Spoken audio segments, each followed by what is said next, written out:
జాగ్రత్తగా పరిశీలించవలసిన విజ్ఞప్తి చేస్తున్నా. బచావ్ ట్రిబ్యునల్ 1976లో ఉమ్మడి ఆంధ్రప్రదేశ్, కర్ణాటక, మహారాష్ట్రకి 75% డిపెండబిలిటీ మీద చేసిన కేటాయింపులు ఉమ్మడి ఆంధ్రప్రదేశ్కి 811 టీఎంసీలు, కర్ణాటకకి 734 టీఎంసీలు, మహారాష్ట్రకి 585 టీఎంసీలు. అంటే మొత్తం 2130 టీఎంసీల ఈ మూడు రాష్ట్రాల్లో బచావ్ ట్రిబ్యునల్ డివైడ్ చేసింది. నెక్స్ట్ అయితే తర్వాత ఈ బచావ్ ట్రిబ్యునల్ తర్వాత కేంద్ర జల సంఘం ఆమోదం లేకుండా మిగుల నీటిని ఉమ్మడి ఆంధ్రప్రదేశ్ లో కొన్ని ప్రాజెక్టులు మొదలుపెట్టారు. మొదలుపెట్టిన ప్రాజెక్టులు ఏంటిది? After Bachao tribunal SLBC tunnel, అది 40 టీఎంసీ, కల్వకుర్తి ఎత్తిపోతల పథకం 53 టీఎంసీ, నెట్టెంపాడు ఎత్తిపోతల పథకం 25 టీఎంసీ, పాలమూరు రంగారెడ్డి 90 టీఎంసీ, డిండి ఎత్తిపోతల పథకం 30 టీఎంసీ, కోల్ సాగర్ ఎత్తిపోతల పథకం 3.3 టీఎంసీ, అదేవిధంగా నికర జల ఆధారంగా భీమా 20 టీఎంసీ, మొత్తం 261 టీఎంసీలు మరి ప్రాజెక్టులు మొదలుపెట్టడం జరిగింది, కానీ పూర్తి చేయలేదు. ఇది నేను పర్టికులర్ గా ఎందుకు హైలైట్ చేస్తున్నానంటే, ఈ ప్రాజెక్టులు ఎన్నో సంవత్సరాలు, దశాబ్దాలు అయింది మొదలుపెట్టి. ఈ ప్రాజెక్టులు గత 10 ఏళ్లలో పూర్తి చేసుంటే కృష్ణా నదీ జలాల్లో మనకి తెలంగాణకి పూర్తి న్యాయం జరిగేది. నేను మళ్ళీ చెప్తున్నా, ఇవన్నీ గతంలో ఉమ్మడి ఆంధ్రప్రదేశ్ లో మొదలుపెట్టిన ప్రాజెక్టులు. SLBC 40 TMC, Kalwakurthy 53 TMC, Nettempadu 25 TMC, Palamuru Rangareddy 90 TMC, డిండి 30 టీఎంసీ, కోయిల్ సాగర్ 3.3 టీఎంసీ. అదేవిధంగా నికర జల ఆధారంగా భీమా 20 టీఎంసీ, మొత్తం 261 టీఎంసీల ప్రాజెక్టులు మొదలుపెట్టిండ్రు. కానీ గత 10 ఏళ్ల నిర్లక్ష్యంలో ఈ ప్రాజెక్టులు ఇంకా పూర్తిగా అని చెప్పి మనం చేస్తున్నా. అదేవిధంగా సుప్రీంకోర్టులో ఆల్బర్టి మీద అప్పుడు ఆంధ్రప్రదేశ్ కేసు వేస్తే ఆల్బర్టి హైట్ 519కి రెస్ట్రిక్ట్ చేయవలసిందిగా సుప్రీంకోర్టు ఆదేశాలు. నెక్స్ట్ అదేవిధంగా ఇప్పుడు నడుస్తుంది బ్రిజేష్ ట్రిబ్యునల్. బ్రిజేష్ ట్రిబ్యునల్ ఇప్పుడు ఉమ్మడి ఆంధ్రప్రదేశ్ కి కేటాయించిన 811 టీఎంసీలు ఎన్ బ్లాక్ కేటాయింపును తెలంగాణ మరియు ఆంధ్రప్రదేశ్ రాష్ట్రాల మధ్య పంపిణీ చేయాలి. ఇప్పుడు ఈ 811 టీఎంసీని బ్రిజేష్ ట్రిబ్యునల్ ఆర్గ్యుమెంట్స్, హియరింగ్స్ నడుస్తున్నాయి. ఈ 811 టీఎంసీలు ఆంధ్రప్రదేశ్కి ఏ రేషియోలో, తెలంగాణకి ఏ రేషియోలో డివైడ్ చేయ విషయంలో ఇప్పుడు వాదనలు ఇంటర్నల్ ఫైనల్ ఆర్గ్యుమెంట్ స్టేజ్కి వచ్చింది. నెక్స్ట్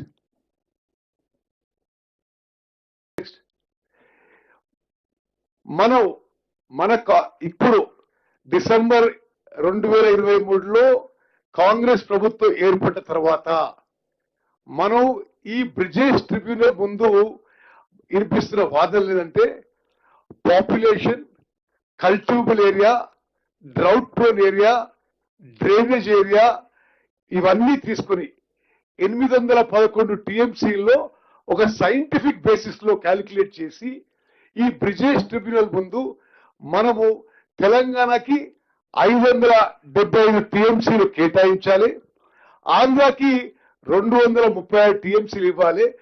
ఈ మొత్తం 811 టీఎంసీలు అనే వాదనలు ఇప్పుడు మనం ఈ బ్రిజేష్ ట్రిబ్యునల్ మీద వేపిస్తున్నాం.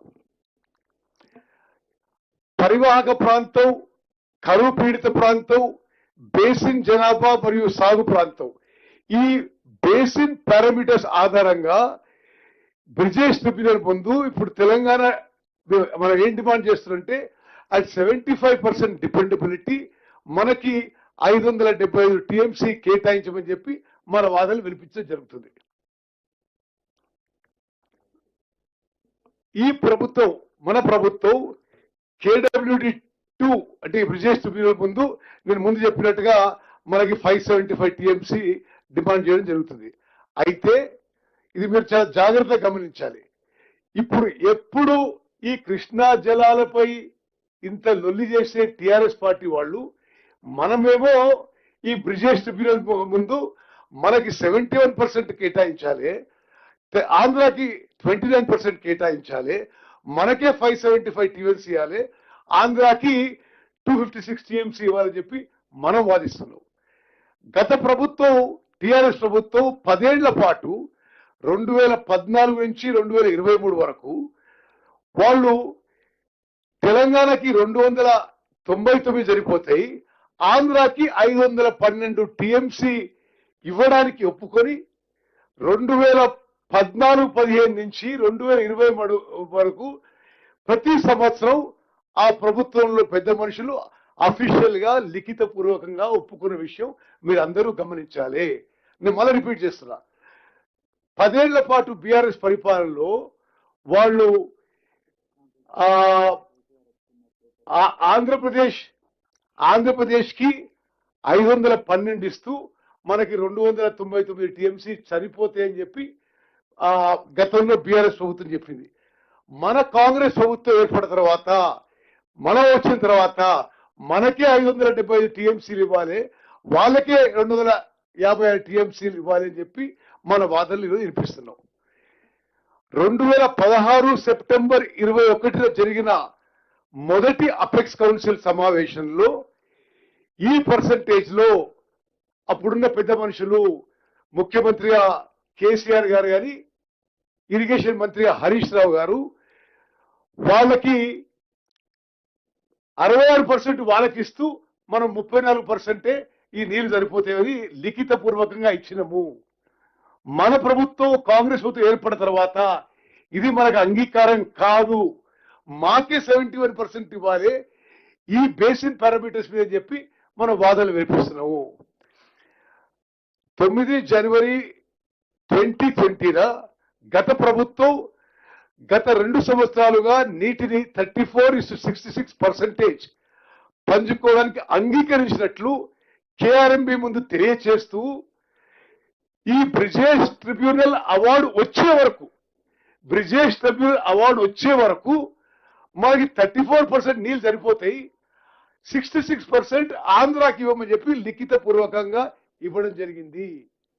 మన ప్రభుత్వం వచ్చిన తర్వాత గౌరవనీయ ముఖ్యమంత్రి రేవంత్ రెడ్డి గారు 3 మార్చ్ 2025 కేంద్ర జలశక్తి మంత్రికి లేఖ రాసి ఇది మాకు అంగీకారం కాదు, తెలంగాణకే కృష్ణా జలాల్లో 71% వాటా హక్కు ఉందని, అందువల్ల కేఆర్ఎంబి వద్ద అన్యాయమైన నీటి భాగస్వామ్య ఏర్పాటు, ఇది గతంలో అయిన ఏర్పాటు అంటే మనకి 34% 66% సవరించాలని, ఇది మాడిఫై చేయాలని అఫీషియల్ గా మన ప్రభుత్వం సెంట్రల్ గవర్నమెంట్ లో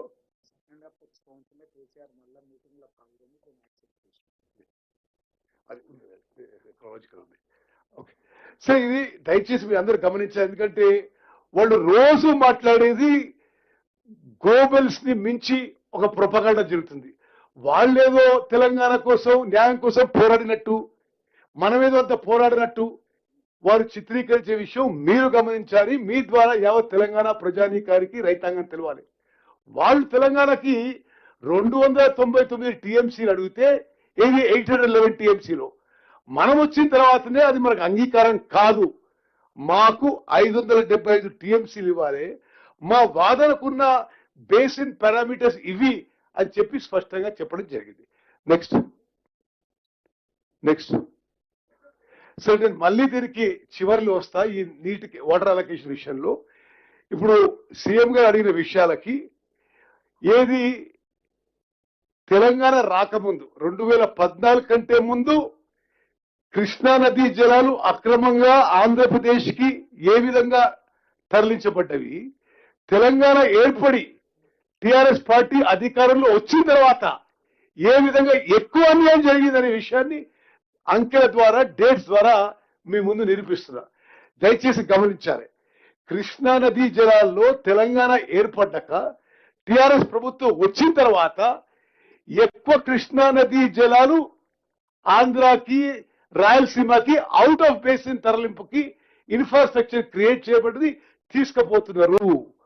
ఉదాహరణకి మరి 2014 తర్వాత మల్యాల పంప్ హౌస్ వద్ద నీటిని 833 అడుగుల లెవెల్ వద్ద తీసుకునే ద్వారా సామర్థ్యం 3850 క్యూసెక్ల నుండి గతంలో 2014 ముందు 3850 క్యూసెక్ ఉండే, ఆ తర్వాత 3850 క్యూసెక్ ని 6300 క్యూసెక్లకి పెంచారు.